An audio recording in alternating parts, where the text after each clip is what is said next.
Docks from Maine to Virginia are idle tonight. 30,000 longshoremen are on strike against major East Coast ports. Cars, lumber, and containerized cargo are not being unloaded. 3,500 of the strikers are in the Philadelphia area. Charles Thomas reports tonight that the key issue is wages. The mood on the picket lines was a mix of anger and confusion. In the union's long history in Philadelphia and the rest of the Northeast, it has never settled for a wage cut. I think this is a big play going along with the rest of the country trying to break all the unions. Locally, the work stoppage involves some 3,500 longshoremen at Philadelphia, Camden, Gloucester City, and Wilmington. Dozens of loaded cargo ships can only wait offshore as the union upholds a long-time tradition of not working without a contract. The longshoremen also lived up to their long-time reputation for holding violent strikes. When a non-union truck driver tried to run the picket line here at the Holt Marine Terminal in Camden today, he was dragged from his truck and beaten. We just busted one guy up already this morning. They opened the door and dragged me out of the truck. As soon as I hit the ground, I was like, that's here. And I was hit right on the top of the head. Under their old contract, dock workers here were paid $17 an hour. The Philadelphia Marine Trade Association has offered a two-tiered wage, $17 an hour to unload containerized cargo, but only $14 an hour for loose cargo. The association also wants an end to the union's guaranteed annual income program that pays longshoremen between jobs. We just feel that we have to do something dramatic because of the competition that has happened and trying to hold cargoes that we presently enjoy. Most of the cargo ships still waiting on the Delaware River contain meat and fresh produce from South America and building materials from elsewhere overseas.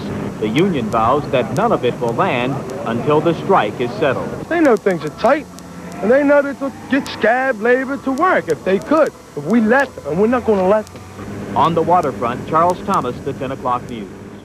Now they are 30,000 strong, longshoremen who are walking the docks instead of working them. From Maine to Virginia, the strike by longshoremen that's crippling 11 major ports along the eastern seaboard is approaching the start of its second day now. In the Philadelphia area, the walkout by some 2,000 dock workers could cost the local economy some $2 million a day.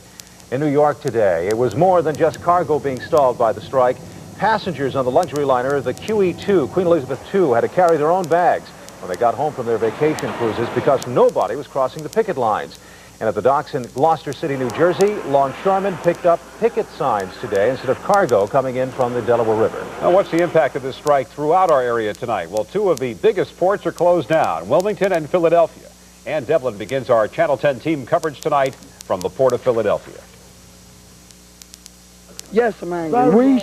We are at the fight. Right here, Independent Pier men are at the fight. Nobody's coming in, nobody's going out. Night one on the picket line for striking longshoremen. Resentment running high here at Pier 80. I feel like we should be at the fight. They want us to work for $14 an hour. We made that in 1982. We are going to only make, if we accept their contract, $14.50 an hour in 1989.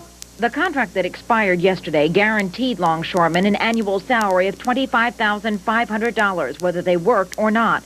Management wants workers to take a $3 an hour pay cut when unloading non-container cargo. They come to the piers in cashmere coats.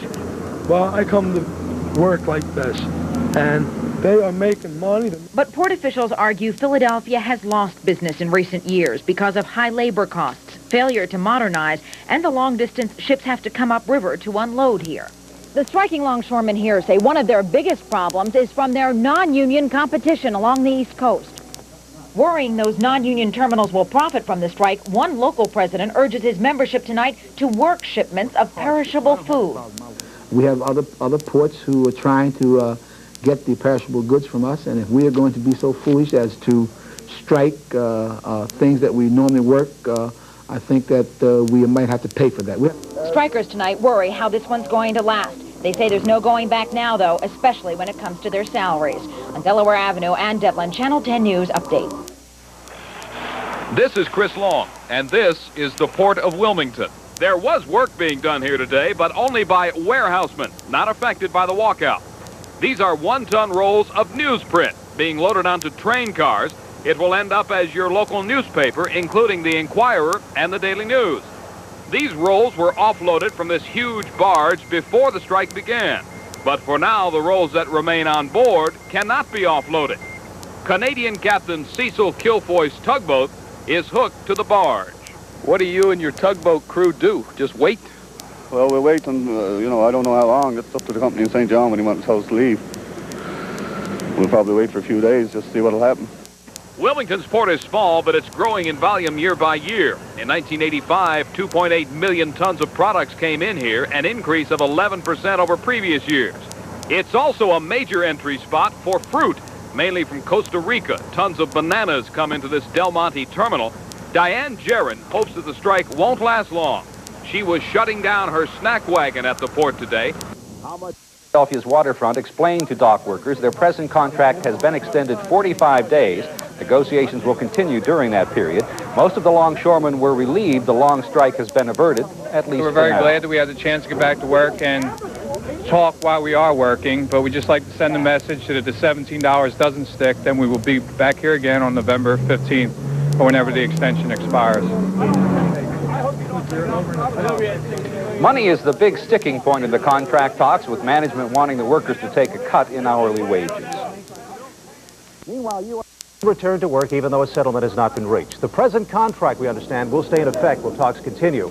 A management spokesman says that the 3-day-old strike ended because neither side really wanted to risk losing business to southern ports unaffected by the walkout. But as Ann Devlin reports tonight, the union says it came out on top. Well, I think we won. Our idea was stay at $17 an hour for the 45 days, then we'll see what happens after that. It was why they walked in the first place. Management offered to extend the longshoremen's contract, but only if they took a $3 an hour pay cut when working bulk cargo. That's most of what comes into the Port of Philadelphia. Emphatically, the longshoremen said no. Tonight, they have a 45-day extension at the old wages. And they thought the timing was right for them, and I think that they thought it was time to break us, and we're not going to be broke. But the longshoremen still do not have a contract. Recent years have sliced union membership at the Philadelphia port in more than half. Still, one local president told Alan Frio on the Channel 10 News at 6 o'clock he believes longshoremen have not lost bargaining power. Yes, we're in a very strong bargaining position because of the fact that we have been working very closely with the mayor, with the Chamber of Commerce, with the port corporation, trying to do ways to enhance this port. The longshoremen say if, in fact, management tries again to cut their wages during the actual contract negotiations, they'll pick up these signs again. We're ready to go back to work, but we don't want a two-tiered wage system. No way. So while tonight there is relief that the strike is over, and while tomorrow the longshoremen will be back at work, there is also worry that this may just be round one. Alan? Okay, Ann, thanks.